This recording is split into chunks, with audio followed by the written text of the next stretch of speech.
À voix haute, Oscar Wilde. La ballade de la geôle de Reading. Ancien soldat du Royal Horse Guards, Hobbit, en la prison de Sa Majesté Reading, Berkshire, 7 juillet 1896. Plus d'uniforme d'écarlate, car rouges sont le sang, le vin, quand on le prit près de la morte. Du sang et du vin sur les mains, la pauvre morte qu'il aimait, et dont il devint l'assassin. Il marchait, habit gris râpé parmi les hommes en procès, une casquette sur la tête. Son pas semblait gai et léger, mais dans ses yeux ouverts au jour, jamais ne vit tant de regrets. Tant de regrets jamais ne vit dans les yeux d'un homme, levé vers la petite tente bleue qu'est le ciel pour les prisonniers, vers chaque nuage qui passe, toute voile d'argent gonflée. Parmi d'autres âmes en peine, dans l'autre cercle je marchais, en me demandant si cet homme avait commis un grand forfait, quand une voix a dit tout bas: ce gars-là va se balancer. Mon Dieu, les murs de la prison soudain se mirent à tourner, le ciel au-dessus de ma tête brûla comme un casque d'acier, et bien qu'étant une âme en peine, ma peine cessait d'éprouver. Et je savais quelle hantise animait son pas, et levait son regard vers le jour brutal, tout habité par le regret. Il avait tué son amour, aussi, pour cela, il mourait. Pourtant, chacun tue ce qu'il aime. Salut à tout bon entendeur. Certains le tuent d'un œil amer, certains avec un mot flatteur. Le lâche se sert d'un baiser, et d'une épée l'homme d'honneur. Certains le tuent quand ils sont jeunes, certains à l'âge de la mort, l'un avec les mains du désir, et l'autre avec les mains de l'or. Le plus humain prend un couteau, sitôt le froid gagne le corps. Amour trop bref, amour trop long, on achète, on vend son désir. Certains le tuent avec des larmes et d'autres sans même un soupir, car si chacun tue ce qu'il aime, chacun n'a pas à en mourir. À en mourir de mort honteuse par un sombre jour de disgrâce, chacun n'a pas la corde au cou ni de chiffon dessus la face. Sous lui, ses pieds ne tombent pas dans le grand vide de l'espace. Il ne s'assied pas avec ceux qui restent pour le surveiller, au cas où il voudrait soustraire à la prison son prisonnier, quand il laisse couler ses larmes ou quand il essaie de prier. Il ne s'éveille pas pour voir l'effroi dans le petit matin, un aumônier en robe blanche, un gendarme dur et chagrin, le gouverneur vêtu de noir, visage jaune du destin. Il ne se lève pas en hâte pour se vêtir en condamné, sous le rire gras du docteur qui note ses tics affolés, lui dont la montre fait le bruit de coups de marteau assénés. Et il ne ressent pas la soif qui vient lui sabler le gosier, quand le bourreau pousse la porte avec ses gants de jardinier, pour l'attacher de 3 courroies qui tuent la soif de son gosier. Point ne s'incline pour entendre l'office funèbre qu'on lit, pas plus qu'il ne voit son cercueil quand son âme angoissée lui dit qu'il n'est pas mort et qu'il pénètre au cœur de cet horrible abri. Il ne regarde pas le ciel au-delà de ce toit de verre, et pour que meure son angoisse, lèvres d'argile sans prière, point ne sent sur sa joue qui tremble de caïphe un baiser de pierre. Le soldat, habit gris râpé, fut 6 semaines à marcher, une casquette sur la tête. Son pas semblait gai et léger, mais dans ses yeux ouverts au jour, jamais ne vit tant de regrets. Tant de regrets jamais ne vit dans les yeux d'un homme, levé vers la petite tente bleue qu'est le ciel pour les prisonniers, vers chaque nuage qui traîne sa toison blanche et chevelée. Sans main tordue, comme ces hommes, ces pauvres hommes sans espoir qui osent nourrir l'espérance dans le caveau du désespoir, ils regardaient vers le soleil et buvaient l'air frais jusqu'au soir, sans main tordue, sans une larme, sans un regard ni un soupir, ils buvaient l'air comme l'on boit pour oublier un élixir, la bouche pleine de soleil, comme de vin ou de désir, et les âmes en peine et moi, dans l'autre cercle nous marchions. Étions-nous maudits et coupables d'un crime, d'un forfait ou non? Et nous regardions d'un œil là le promis à la pendaison. Étrange de l'apercevoir passer d'un pas gai et léger, étrange ce regret surpris dans ses yeux vers le jour levé, étrange de penser enfin qu'il aurait sa dette à payer. Le chêne et l'orme ont un feuillage qui pousse au temps des primes verts, lugubre est l'arbre du gibet, racine mordue des vipères. Mais sec ou vert, l'homme y mourra avant les fruits que l'on espère. Là-haut est le siège de grâce, où tous nos efforts veulent tendre, mais qui, à la corde de chanvre du haut d'un échafaud veut pendre, ou par le col du meurtrier veut voir en dernier le ciel tendre, danser au son des violons, la vie et l'amour sont précieux, au son des luttes, au son des flûtes, danser est rare et délicieux, mais pas de douceur quand on danse en l'air d'un pied souple et gracieux. Nous l'observions jour après jour, lourd de questions, l'œil indiscret, en craignant que chacun de nous ne finisse sur le gibet, car qui sait vers quel rouge enfer l'âme aveugle peut s'égarer. Bientôt, le mort ne marcha plus parmi les hommes en procès, et je sus qu'il était debout dans le banc noir des accusés, et que par bonheur ou malheur, jamais je ne le reverrai. Tels des vaisseaux dans la tempête, nos deux chemins s'étaient croisés, sans même un signe et sans un mot, nous n'avions mot à déclarer. Nous n'étions pas dans la nuit sainte, mais dans le jour déshonoré, entourés d'un mur de prison. Nous n'étions que deux réprouvés, chassés tous deux du cœur du monde et de Dieu même, abandonnés. Nous étions pris aux dents de fer du piège tendu au péché. Dans la cour, les pavés sont durs, le mur suintant est élevé, c'était ici qu'il prenait l'air sous le ciel de plomb escorté, car on craignait que l'homme meure par deux gardiens à ses côtés. Où il s'asseyait avec ceux qui jour et nuit le surveillaient, au cas où il voudrait soustraire à l'échafaud son condamné, quand il se levait pour pleurer, quand il se baissait pour prier. Le gouverneur se montrait ferme sur le règlement, la pratique. Le docteur expliquait la mort comme un simple fait scientifique. L'aumônier laissait chaque jour un opuscule en viatique. 2 fois par jour, un pot de bière et une pipe qu'il fumait, et dans son âme résolue, la peur ne pouvait se cacher. Souvent, il se disait heureux que le jour du bourreau soit prêt. Pourquoi cette parole étrange qu'aucun gardien ne demandait? Car celui qui a pour destin d'être gardien, de surveiller, doit avoir pour visage un masque et garder les lèvres scellées. Sinon, il pourrait s'émouvoir, essayer de réconforter. Que ferait la pitié humaine dans le trou clos des meurtriers? Quel mot de grâce, en un tel lieu, dire à son frère pour l'aider? Nous nous traînions dans notre cercle comme des fous à la parade. Peu importait, car nous étions du diable la triste brigade. Tête rasée, pieds de plomb, quelle joyeuse mascarade! Rompre la corde goudronnée, en étoupe, les doigts en sang, récurer portes et planchers, puis frotter les barreaux brillants, sur 2 rangs savonner le sol et cogner nos seaux bruyamment, coudre des sacs, casser des pierres, et dans la poussière forée, hurler un cantique en heurtant nos cars, et au moulin suer, au fond de nos cœurs immobiles, une terreur veillait cachée. Comme une mer alourdie d'algues, les jours se traînaient lentement. On oublia le lot amer de la dupe et du chenapan.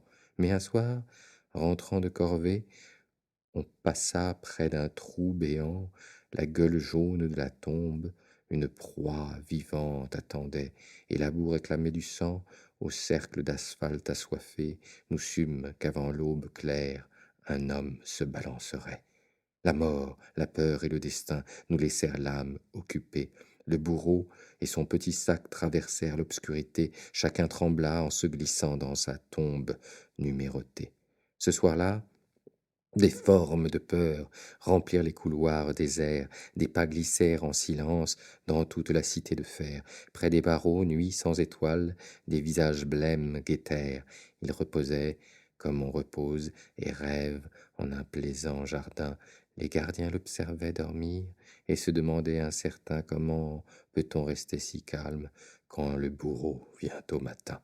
Point de sommeil quand vont pleurer ceux-là qui n'ont jamais pleuré, car nous, escrocs, dupes, fripons, toute la nuit avons veillé, nos esprits et nos mains de peine vivaient la peur du condamné. Éprouver les remords d'un autre, comment supporter cette horreur, percer de l'épée du péché jusqu'à sa garde de malheur? Le sang que nous n'avions versé coulait dans le plomb de nos pleurs, et les gardiens chaussés de feutre Venez aux portes verrouillées pour observer l'œil plein d'effroi des hommes gris agenouillés, étonnés de voir en prière ceux qui n'avaient jamais prié. Nuit de prière à genoux, comme les veilleurs fous d'un mort, les plumets troublés de minuit, plumets de voitures des morts. L'éponge trempée de vinaigre avait l'âcreté du remords. Chant du coq gris, puis du coq rouge, mais le jour ne s'est pas levé. Les formes tordues de la peur rampaient où nous étions couchés. Les esprits malins de la nuit par-devant nous semblaient jouer. Ils passaient et repassaient vite, tels des voyageurs dans la brume, en délicats tours et détours d'un rigodon devant la lune. Au rendez-vous vinrent les spectres, grâces formelles inopportunes.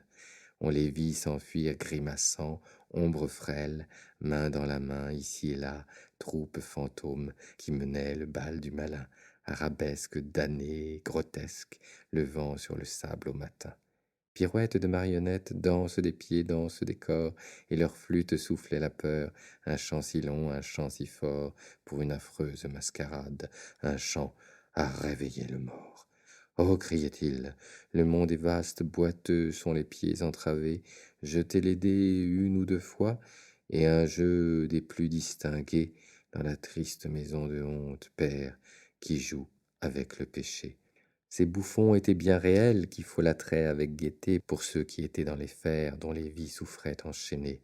Plaies du Christ, ils étaient vivants et terribles à regarder. Ici-là, ils valsaient, tournaient, ceux-là en couple minaudant, dans l'escalier, une cocotte à pas menus allait devant.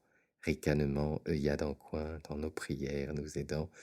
Le vent du matin a gémi, mais la nuit poursuivit sa veille, car sur son métier géant, l'ombre tissait sa trame de merveilles. Et en priant, nous prenions peur de la justice du soleil. Le vent du chagrin vint rôder au mur de la prison des pleurs, et une roue d'acier grava chaque minute en notre cœur. Vent du chagrin, qu'avions-nous fait pour mériter tel commandeur? Puis je vis l'ombre des barreaux, comme un treillis de plomb fondu, devant mon lit, fait de 3 planches, trembler sur le mur blanc et nu, et sur le monde la terrible aurore de Dieu répandue. À 6 heures, grand nettoyage. À 7 heures, tout se calmait, mais l'envol d'une aile puissante dans la prison sembla vibrer. Souffle glacé, le dieu de mort venait d'y entrer pour tuer. Il n'avait pas l'éclat du pourpre, ne montait pas de blanc coursier, rien qu'une corde et une trappe que la potence réclamait. Le héros du lacet de honte accomplissait l'acte secret.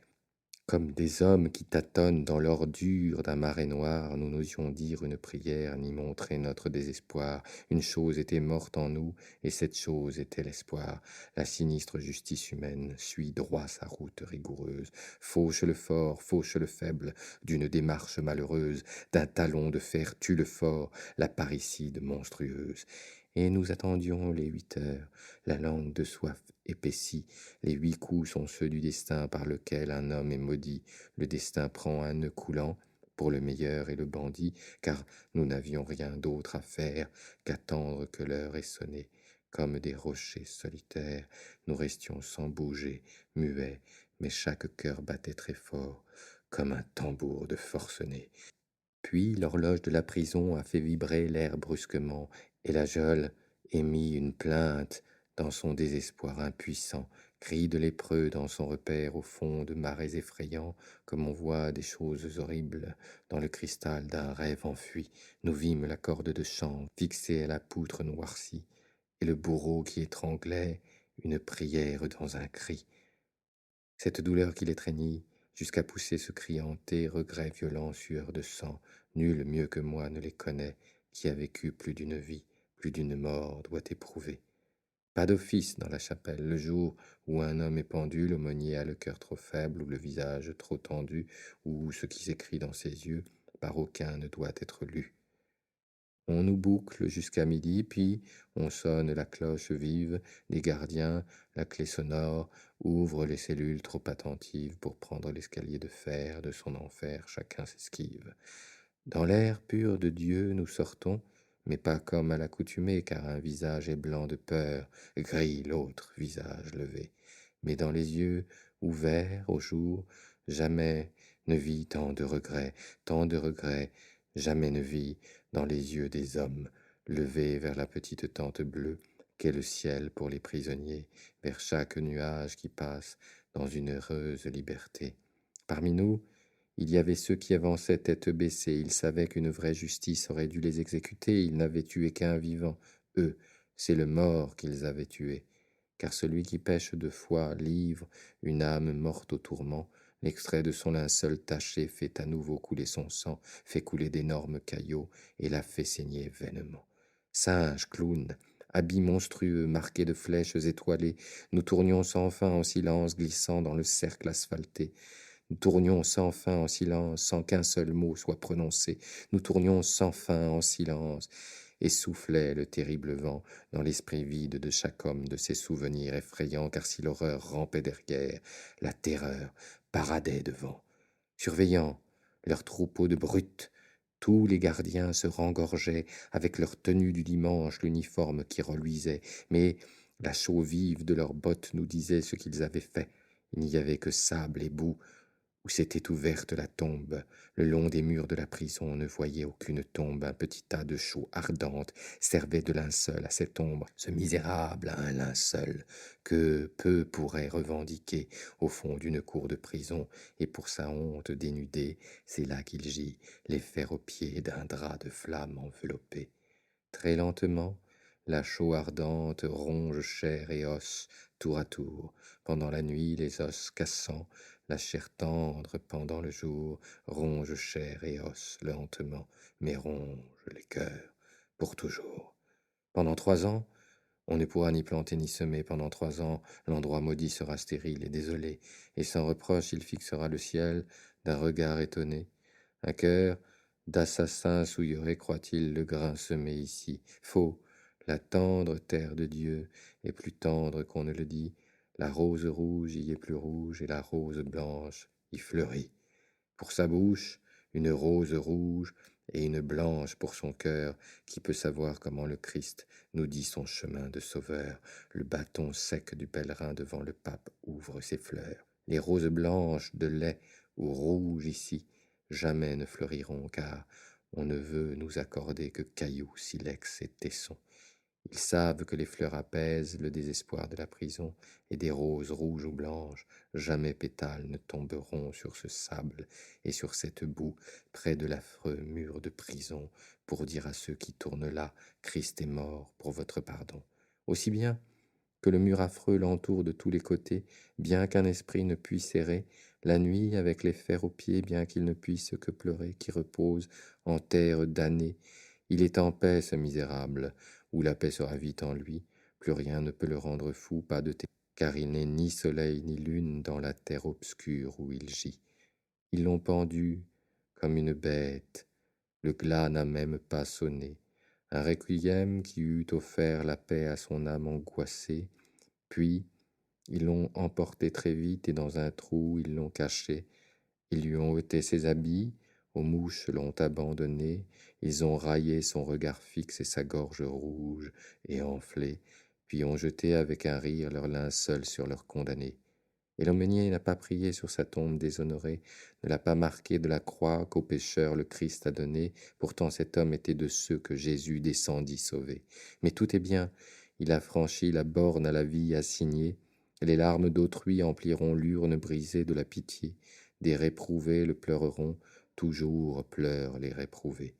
Je ne sais si la loi a tort, ou si la loi est équitable. En prison, on sait seulement que le mur est infranchissable, que chaque jour est une année dont les jours sont interminables. Mais je sais que la loi conçue par l'homme pour l'homme depuis qu'un homme osa tuer son frère, et que ce triste monde vit, jette le grain, garde l'ivraie dans le fond de son vent maudit. Je sais aussi, il serait sage que chacun en soit informé, que les prisons bâties par l'homme sont de briques d'iniquité, de barreaux pour cacher au Christ l'homme par l'homme mutilé. Des barreaux la lune est confuse et le bon soleil aveuglé, ils ont bien raison de cacher leur enfer, car ce qu'on y fait, le Fils de Dieu, le Fils de l'homme, ne doivent pas le contempler. Les viles actions Comme l'herbe empoisonnée s'y épanouissent, seules les qualités de l'homme s'y épuisent et s'y flétrissent. Au lourd portail, l'angoisse veille et le désespoir au supplice, parce qu'ils affament l'enfant, effrayé, pleurant jour et nuit, flagellent le faible et l'idiot, raillent le vieux aux cheveux gris. Certains deviennent fous ou pire, et cela sans qu'un mot soit dit. La cellule étroite où l'on vit et la trine obscure et souillée, le souffle puant de la mort obstrue la lucarne grillée, et tout est réduit en poussière dans la machine humanité. Il nous donne une eau saumâtre, troublée de limon répugnant, un pain dur, lourd de craie, de chaud, que l'on pèse soigneusement. Le sommeil hagard ne dort pas, il marche en implorant le temps. La faim maigre et la verte soif luttent telles vipères et aspies. Mais peu importe la pitance, ce qui nous glace et nous détruit, c'est la pierre levée le jour qui devient notre cœur la nuit.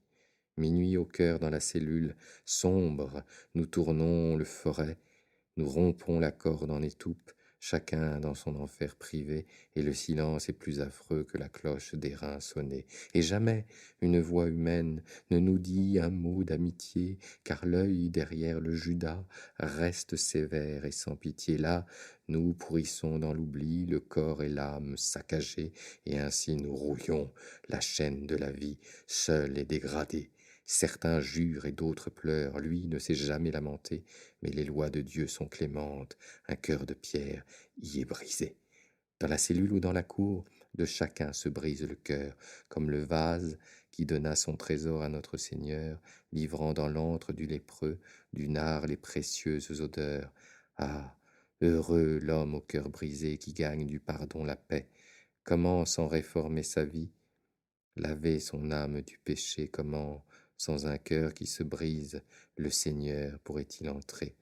L'homme, à la gorge enflée et rouge, l'homme aux yeux fixes et meurtris, attend la main sainte qui s'ouvre pour le larron en paradis, pour le cœur contrit et brisé, le Seigneur n'a aucun mépris. L'homme en rouge qui lit la loi laissa 3 semaines de calme, c'est un temps bien court pour soigner son âme, en lutte avec son âme, et laver les gouttes de sang sur la main qui tenait la lame, et ces larmes de sang lavèrent la lame, et la main qui la tint, seul le sang peut laver le sang, et les larmes donnaient les soins. Le sceau du Christ blanc comme neige devint la marque de Caïn. Dedans la géole de Reading est une tombe d'infamie, dévorée par des dents de flamme, c'est là qu'un misérable gît. Il gît dans un linceul ardent, aucun nom sur sa tombe écrit. Laissons cet homme reposer, que le Christ appelle les morts. Nul besoin de gâcher vos larmes, ni d'exhaler de vains remords. Il avait tué son amour, aussi pour cela il est mort. Pourtant, chacun tue ce qu'il aime.